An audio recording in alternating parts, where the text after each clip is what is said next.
What is up? So today we're going to be changing the clutch on my brother's CT, I think it's 200 with a Predator 212 on it.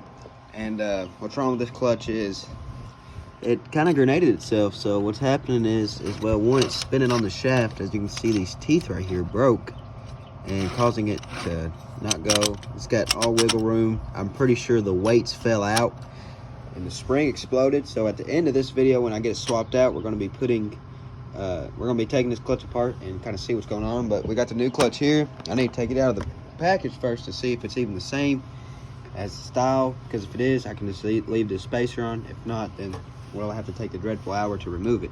So let me get this package open and we'll see what we got. All right, so here we go, a nice unboxing. OMB Warehouse. Should be a max torque clutch, I do believe, if I got the right one. It is not a max torque clutch, but it'll maybe do. It's locked up. There she goes. Nice, smooth, brand new clutch.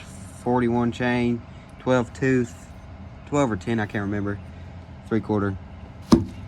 For a 3/4 shaft, which is correct for these Predators. So now, I'm gonna attempt to get this thing off. Now I ain't got my pulley puller, so it's gonna be a little difficult. So I'm gonna get this off real quick. All right, so I got the old clutch off here, and it's actually, which side was it? Right there. As you can see, it's bent. And the funny thing is when I took this off, I know I tightened the clutch bolt that goes into the crank, and well, it wasn't even tight. So right there, you can see it pushed the clip off, and there's just, you don't want that much play in your clutch. And yeah, so like I said, at the end of the video, we'll be opening that up, but that's not the point. We'll see if these are relatively close, in which they're not as far as the size goes. So we're going to see if I need to take the spacer off or not. All right, so this has a keyway built into the clutch. I got that pointed correctly. There we go. Light tabs here. All right, now we'll get back there and see if it's lined up or not. All right, we got pretty lucky on this one. It's actually lined up with that spacer on it, which kind of surprised me. So I'm just gonna put this crank bolt back in. Now, a lot of people say that whenever you remove a clutch, you have to have a like something to hold your crank, like flywheel, you know what I mean, like something to hold. But what I do is, it might be bad for it, but I'll show you here in a minute when I get this tight enough to where I need it.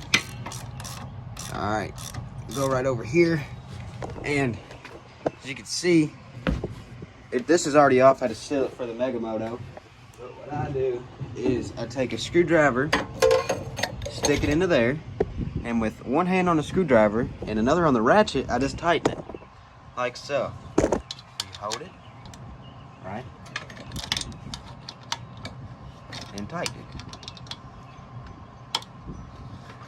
Get it nice and snug. Don't over tighten it. You will break the crank bolt off into the crank. That's good right there.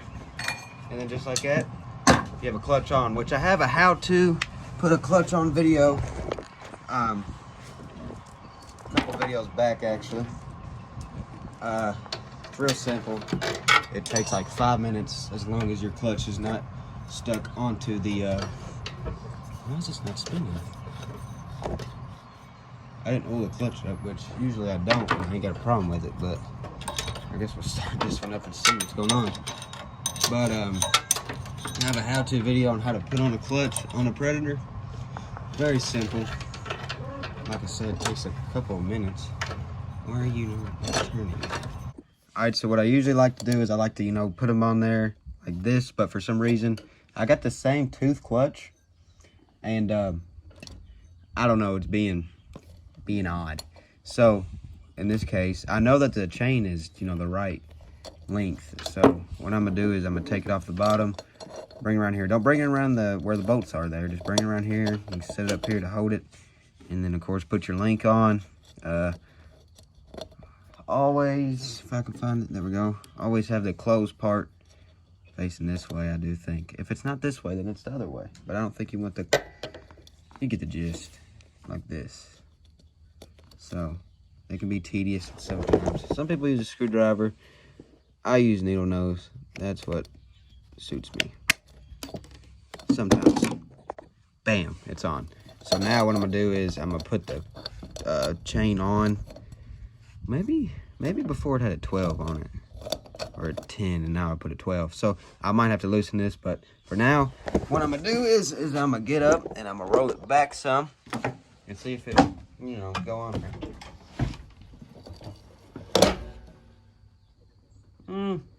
It's a little tight, so of course I'll loosen it. But something's going on with this clutch. It shouldn't be this tight. Now, it didn't say oil it, but, well, I should be able to spin this and it not be moving. So, before I loosen this chain up some, I'm gonna roll it back here, put it off the side of my porch.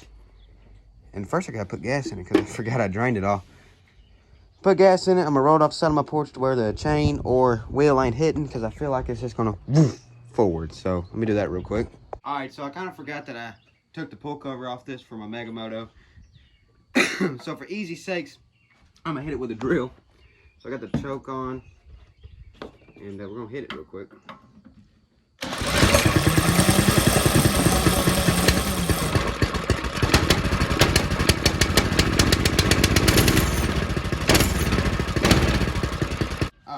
So there we go. Just had to start her up one time.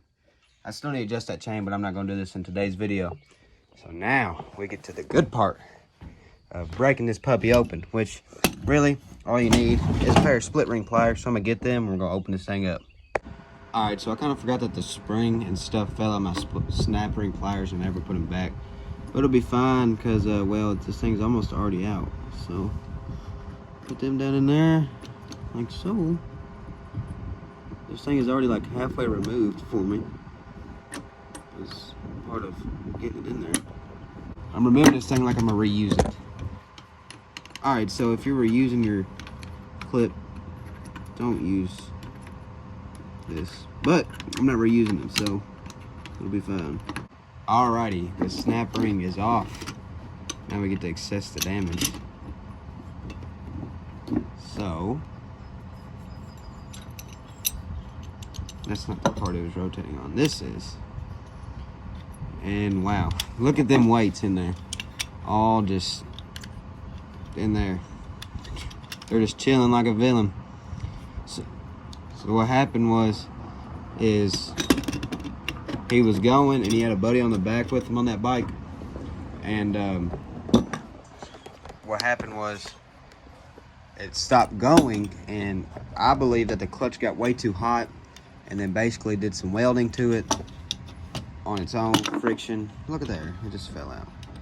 And cattywampus the weights, broke this, I think when the clutch, I don't know. But it would still run, but you could give it full throttle and all it did would shit out sparks. So yeah, surface your clutches or just spend 20 bucks every month or two and get a new one. So this is going straight in the trash. It is no good. Not a part on it. But yeah, let me know if y'all like this video. Surface your clutches. Yeah, hope y'all learned something. Y'all didn't really learn nothing. This was just me being nice and fixing my brother's mini bike. And yeah, the ped. Excuse the trash in the yard. I got to pick that up. It's about to get real loud. When my brother wrecked it, did that to it. So hopefully I'm getting a new one, or a new motor at least. So yeah, let me know if y'all enjoyed this video, and I'll see you guys on the next one.